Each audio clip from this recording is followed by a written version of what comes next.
कि gangster Lawrence Bishnoi की gang इस वक्त देश के कौन कौन से राज्य में एक्टिव है और किस तरीके से अपना पूरा साम्राज्य, ये crime world gangster Lawrence Bishnoi चला रहा है। दरअसल लॉरेंस बिश्नोई गैंग सिर्फ राजधानी के दिल्ली एनसीआर वाले इलाके में ही खासतौर पर एक्टिव नहीं है, बल्कि इसके अलावा भी कई ऐसे इलाके हैं जहां अब इसने अपने कारनामे करने की प्लानिंग रची है। दिल्ली के बाद सबसे ज्यादा प्रभाव अगर गैंगस्टर लॉरेंस बिश्नोई का देखने को मिल रहा है तो वो पंजाब में देखने को मिल रहा है। और आपको याद होगा कि पिछले साल किस तरीके से पंजाब में ही सिद्धू मूसेवाला को गोलियों से छलनी कर दिया गया था। लेकिन पंजाब के अलावा उत्तर प्रदेश के भी कुछ खास इलाके हैं जहां से इस लॉरेंस बिश्नोई गैंग का कनेक्शन देखा जा रहा है। किस तरीके से उत्तर प्रदेश के खास इलाके में ट्रेनिंग हो रही थी, बाकायदा शूटिंग की ट्रेनिंग उनके गुर्गे ले रहे थे। और इसके अलावा महाराष्ट्र में भी अब ये गैंग एक्टिव दिखाई देने लगा है। और सिर्फ इतना ही नहीं है, बल्कि राजस्थान का अगर जिक्र करें तो राजस्थान में भी अच्छा खासा प्रभाव देखने को मिला था। जब सलमान खान का हिरन केस सामने आया था तब भी लॉरेंस बिश्नोई ने कई धमकियां दी थी सलमान खान को मारने की।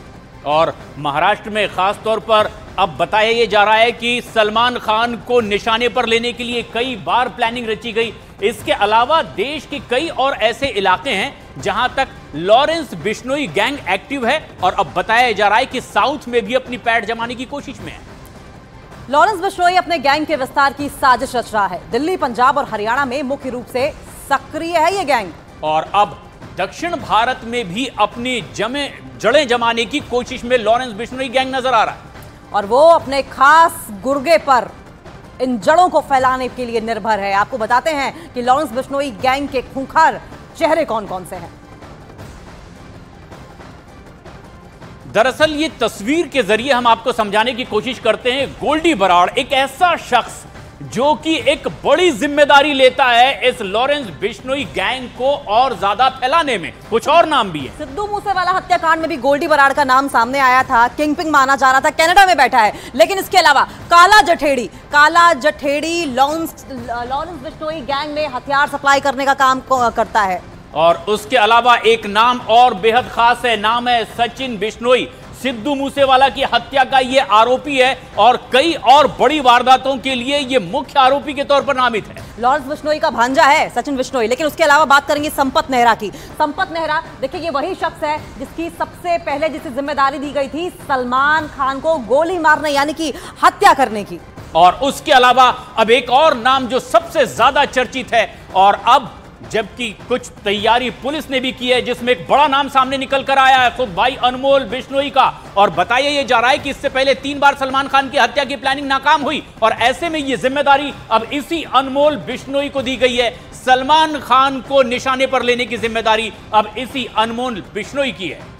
जी हाँ, तो गोल्डी बराड़ लॉरेंस गैंग का वो सदस्य है जिसके ऊपर गैंग के विस्तार की जिम्मेदारी है। लेकिन काड़ा जठेली समेत कई और ऐसे साथी हैं जो लगातार इस गैंग को और बढ़ाने का काम कर रहे हैं। लेकिन खास बात यह कि अब सलमान खान को निशाने पर लेने की जिम्मेदारी खुद भाई अनमोल के कंधों पर आई है। लेकिन उधर एक और बेहद अहम खबर, गैंगस्टर लॉरेंस बिश्नोई बेशक सालों से जेल में बंद है, लेकिन जुर्म की दुनिया में उसका एक छत्र राज बदस्तूर अब भी जारी है। लॉरेंस बिश्नोई जेल में बैठे बैठे ही अपने गैंग का विस्तार करने में लगा हुआ है।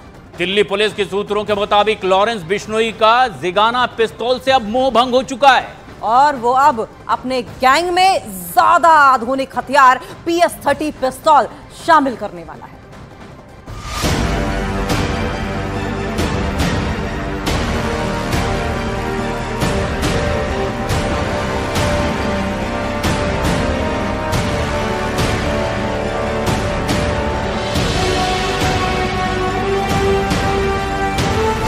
जेल में लॉरेंस ने बनाया खतरनाक प्लान।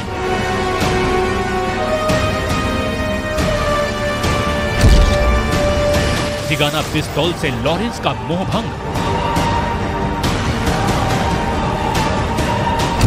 लॉरेंस ने दिया जर्मन मेड पिस्तौल का ऑर्डर।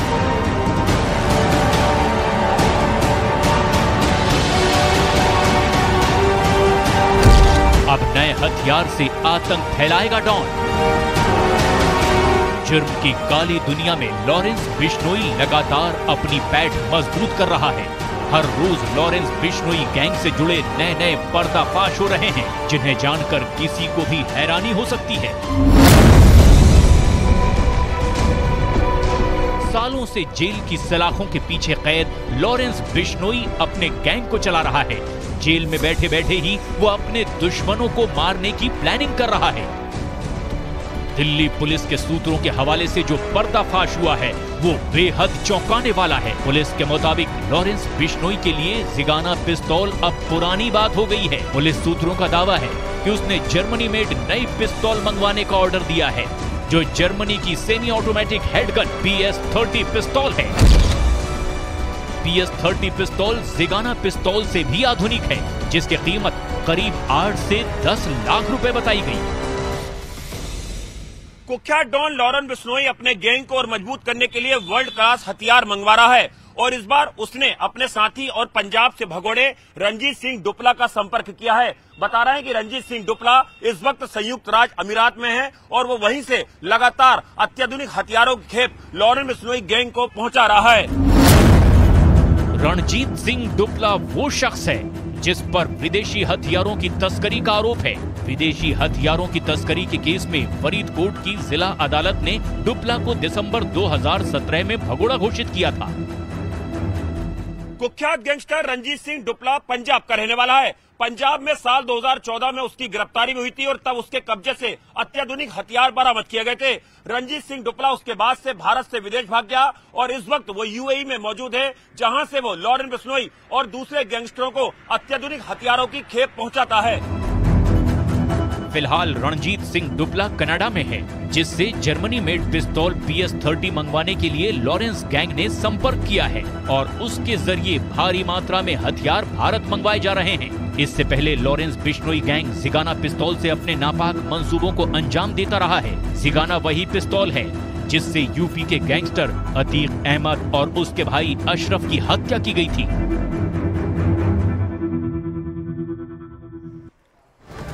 लॉरेंस गैंग पहले जिगाना पिस्तौल का इस्तेमाल किया करता था, लेकिन खबर अब यह है कि गैंग का जिगाना पिस्तौल से मोह भंग हो चुका है और नए हथियारों की खेप का ऑर्डर भी दिया जा चुका है।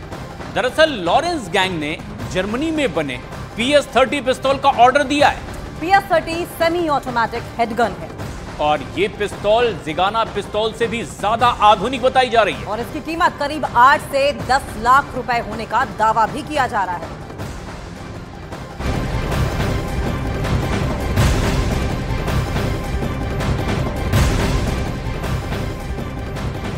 और बात इस वक्त की एक और बड़ी अपडेट की करेंगे। पंजाब में सिद्धू मूसेवाला हत्याकांड से जुड़ी हुई ये बड़ी खबर है।